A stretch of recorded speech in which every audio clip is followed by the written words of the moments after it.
la cordillera, después fueron campo afuera, porque las palabras pesan, con esas cosas empiezan a vaciarnos la cesera. Bueno, ahora sí, como la cortina ya lo está indicando, la columna del politólogo Aurelio Argañarás. Hoy la tituló Un gorila en los pagos de Deodoro Roca. ¿Comenzamos, Aurelio? Hay personajes que, por lo menos mientras no tienen un poder importante, es mejor tomarlos por el churrete que tomarlos en serio. Porque alguien podría decir que en Córdoba hay mucho más que un gorila. En realidad hay una población interesante. No están en extinción, claro, por ahora, digamos. Creo que se van sumando. Pero este gorila es un gorila que tiene una especie, pareciera tener una especie de predilección por ver sangre. Me estoy refiriendo al decano de la Facultad de Ciencias Agronómicas, Juan Conrero, que ha logrado provocar algún título de diario en la semana que ha pasado, al pedir la expulsión de los estudiantes que ocuparon el pabellón argentino. ¿La expulsión? La expulsión de la universidad.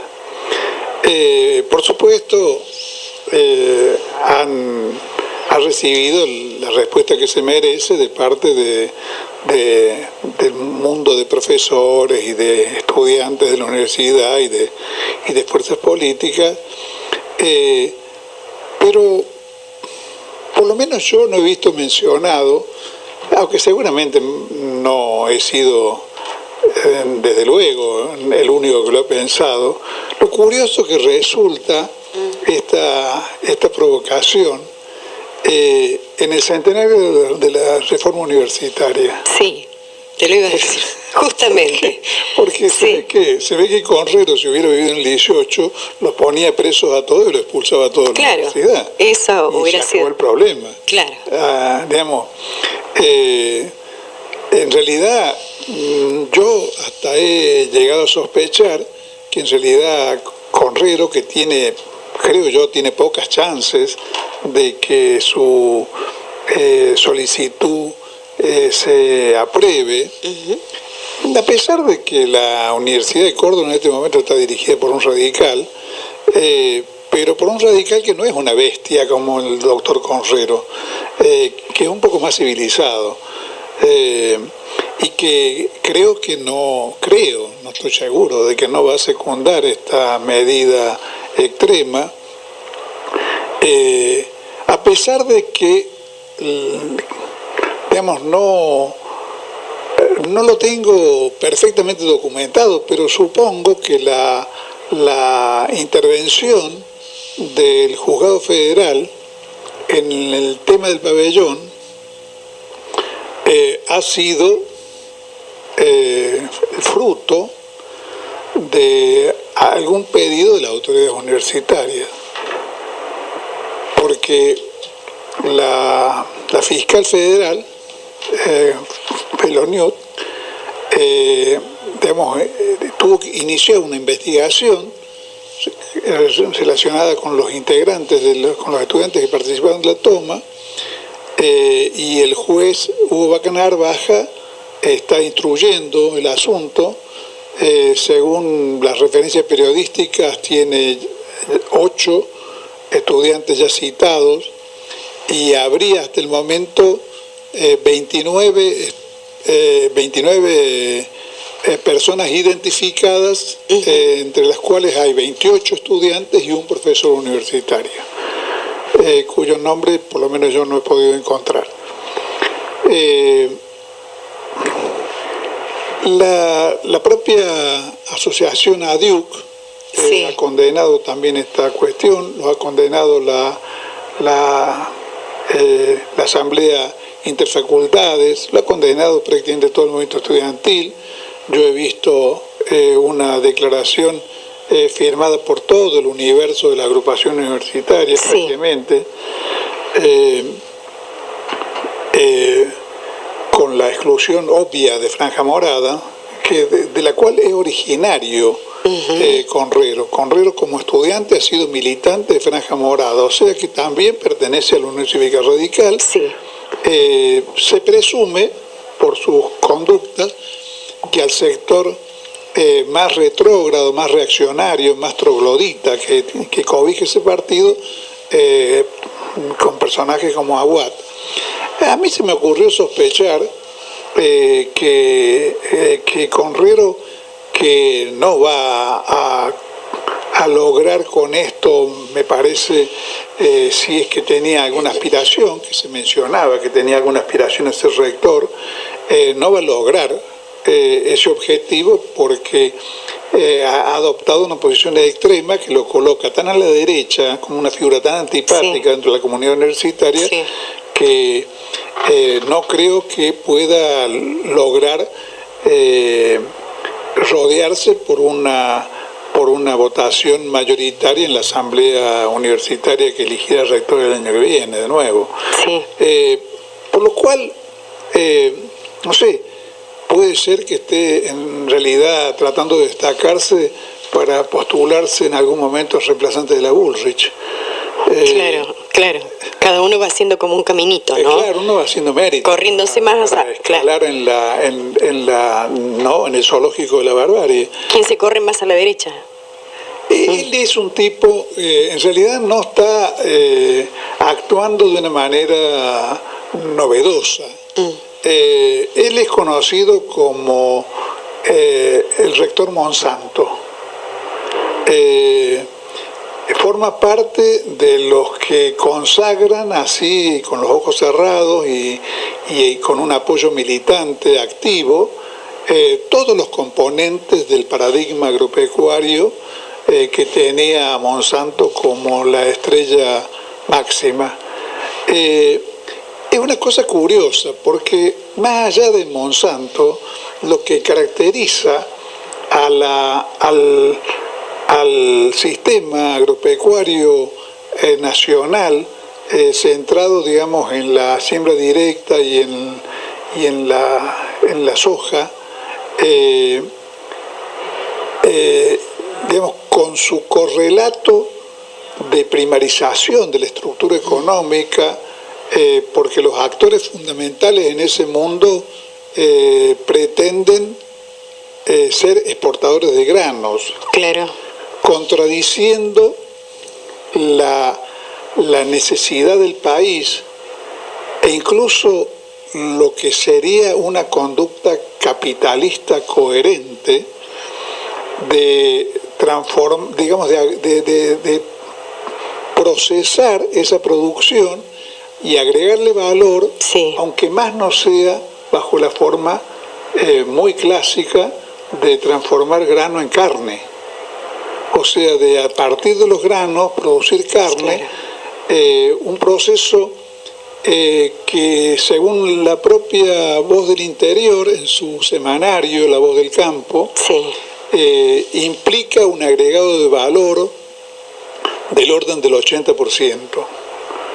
O sea, la tonelada de carne, casi como una cifra estimativa promedio, vale un 80% más que una tonelada de granos. ¿Y por qué cuál es la razón por la cual un negocio aparentemente tan óptimo, o en realidad tan óptimo, no tiene más postulantes en el mundo agrario? Simplemente porque para lograr ese proceso hay que montar un frigorífico, o mejor dicho, no un frigorífico, sino un criadero de aves o de cerdos o un feedlot, y someterse a las necesidades propias de un establecimiento de características industriales que exige trabajar todos los días, tener obreros, tener una vida mucho menos sedentaria de la que tienen la inmensa mayoría de nuestros productores agropecuarios, que trabajan 2 meses y el resto del tiempo juegan al tute en la ciudad próxima. digamos, o se dedican a comprar departamentos en Nueva Córdoba, Puerto Madero, Punta del Este o Miami, como si no tuvieran algún objetivo más lucrativo que la condición de rentistas y de la inversión improductiva que en el mundo de la producción. Ese mundo, y esto es lo curioso en relación al tema de Conrero, es un mundo que tal como es, tiene una bajísima demanda de ingenieros agrónomos. Porque lo que multiplica las oportunidades de trabajo de los ingenieros agrónomos es precisamente el desarrollo de estos procesos de agregado de valor a la producción primaria básica que significan, digamos, una atención técnica mucho más minuciosa, cotidiana e intensa de la que puede requerir la atención de 100.000 hectáreas de soja. Claro. Entonces, es curioso que el decano de una facultad que se dedica a formar agrónomos, digamos, sea un hincha justamente de este club que no genera oportunidades de trabajo ni desarrollo profesional para los agrónomos y que casi diría que es rutinario, claro. Rutinario y parasitario, digamos, un mundo donde lo fundamental no es la productividad industrial sino la renta. Claro. Una renta, digamos, basada en la fertilidad natural del suelo pampeano y no en la incorporación de tecnología intensa, a tal punto que países como Dinamarca o como Holanda tienen una productividad 5 veces superior a la del campo argentino en la producción agraria. Y eso se refleja en este momento, Macri mediante, en el hecho de que estemos importando carne de cerdo, además de Brasil, de Dinamarca. Claro, Es un hecho absolutamente asombroso, sí, realmente, que un país como la Argentina importe carne de Dinamarca y que Dinamarca tenga condiciones de producción con las cuales pueda competir exitosamente con la ganadería porcina del país, siendo que la carne de cerdo dinamarquesa tiene que atravesar todo el océano. Eso está hablando de los niveles de productividad agraria alcanzados por Dinamarca, que es un pequeño país de Europa con 3 millones de habitantes, pero con una dedicación estricta y hecha en base a las tecnologías de punta de la producción agropecuaria en un territorio que es infinitamente más pequeño del que disponemos nosotros para la producción agraria. Sí. Realmente lo de Conrero, digamos, creo yo que tiene todos los componentes del ridículo, pero no por eso deja de mostrar una perversión represiva propia de los personajes que dominaban la Universidad de Córdoba antes de la reforma del 18, claro, y que querían leña y que tenían una mentalidad tan regresiva, tan atrasada, sí, que desataron un conflicto que se originó ya en el año 1917, porque el decano, que era una especie de Conrero de su época, de la Facultad de Medicina, que tenía internos en el Hospital de Clínicas, digamos, decidió exigirles que volvieran al internado a las 10 de la noche, porque lo que podían hacer en la calle después de las 10 de la noche estaba en contra de las sanas y buenas costumbres de la sociedad cristiana de Córdoba. Sí. Entonces, a ese club a ese club, pero con 100 años de retraso, pertenece este personaje que afortunadamente creo que la comunidad universitaria de Córdoba va a repudiar. Aurelio, sí, perdón. Te quería preguntar, el que presenta, digamos, la denuncia en el Juzgado Federal número 3 a cargo del juez Miguel Vaca Narvaja es el vicerrector, digamos, de la Universidad Nacional de Córdoba, Ramón Yancy Ferreira. Él presenta la denuncia. Yancy Ferreira es un tipo que se parece a Conrero. Claro, él presenta la denuncia, digamos, y que son 11 primero los que son citados directamente y habrá otros 18. Voy a hacer una aclaración que proviene no de mí mismo, sino de una relación mía con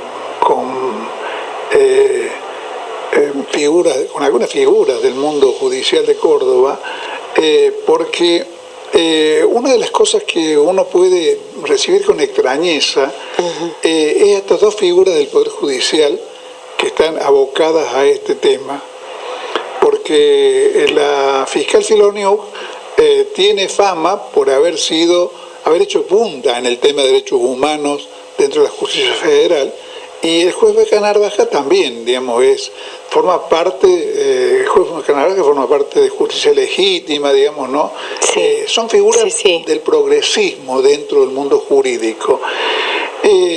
Un amigo me decía que en realidad el problema es que la condición de fiscal o de juez es una condición en la cual nadie puede oponer en una denuncia o en una investigación, nadie puede poner reparo de conciencia y apartarse por reparo de conciencia, porque eso no está permitido. Y me decía que, digamos, en el ejercicio del Poder Judicial, él había tenido muchas veces que proceder contra su conciencia, por ejemplo, ante la denuncia de un aborto. Claro. Siendo partidario él, teniendo una visión favorable al derecho a abortar, no podía dejar de ceñirse a la ley. Y entonces sí podía hacer algo, qué sé yo, con el manejo de la investigación, pero no podía ignorarla, ni receptarla, ni negarse a aplicar la ley, porque el Poder Judicial, en términos generales, digamos, no salvo que actúe Bonadío, tiene que aplicar la ley estrictamente, aunque pueda tener objeciones de conciencia. Claro. Contaban el caso que, como una especie de caso único en el Poder Judicial de Córdoba, de un pastor, de un juez evangelista que había logrado, por vía jurisprudencial, que lo autorizaran a no cumplir turnos los sábados, porque, bueno, la religión se lo prohibía. Pero, o sea, quien pertenece al Poder Judicial y tiene capacidad de decisión, como es el caso de los jueces y los fiscales, tiene que ceñirse a la ley. Creo que por esa razón vemos a estas dos figuras involucradas. Claro, y ya para cerrar, Aurelio, la Asamblea Interfacultades de la Universidad Nacional de Córdoba convoca a concentrarse el próximo martes 16 de octubre a las 8:30 en las puertas del Juzgado Federal número 3. Sí, es así. Hay en este momento pareciera que hay 29 personas identificadas que han sido, han sido o van a ser citadas por Vaca Narvaja y que tendrán que presentar sus defensas. Pero yo no creo personalmente que que la sangre llegue al río, pero creo que sí es una muestra útil para ver el panorama y las ideologías que se manifiestan en la Universidad de Córdoba, incluidas estas actitudes, estas conductas prepotentes y dictatoriales, que en lugar de generar lo que este tipo de episodios, como fue la toma del pabellón, merecen, que es lo que se llama la crítica de las armas de la crítica. O sea, en tal caso, lo sano sería, aún desde una posición conservadora, considerar que este tipo de cuestiones deben ser el objeto de un debate en la comunidad universitaria, pero no de medidas represivas que pueden llegar a la expulsión. Y es un intento de criminalizar la protesta. Claro, directamente. Que no afectaría únicamente a los estudiantes, sino esto va mucho más allá. Claro. Y evidentemente lesiona el derecho a manifestar y levantarse legítimamente contra planes de achicamiento del presupuesto y del desarrollo universitario, como los que son evidentes y manifiestos por parte del gobierno de Macri. Gracias, Aurelio, muchas gracias. Rodeados de portafolios, no les importa quién mande, y van del mar a los Andes haciendo gorda la vista, pero son coimisionistas de los tilingos más grandes. Al tiempo, ese medio pelo ya es un sonso hasta la jeta.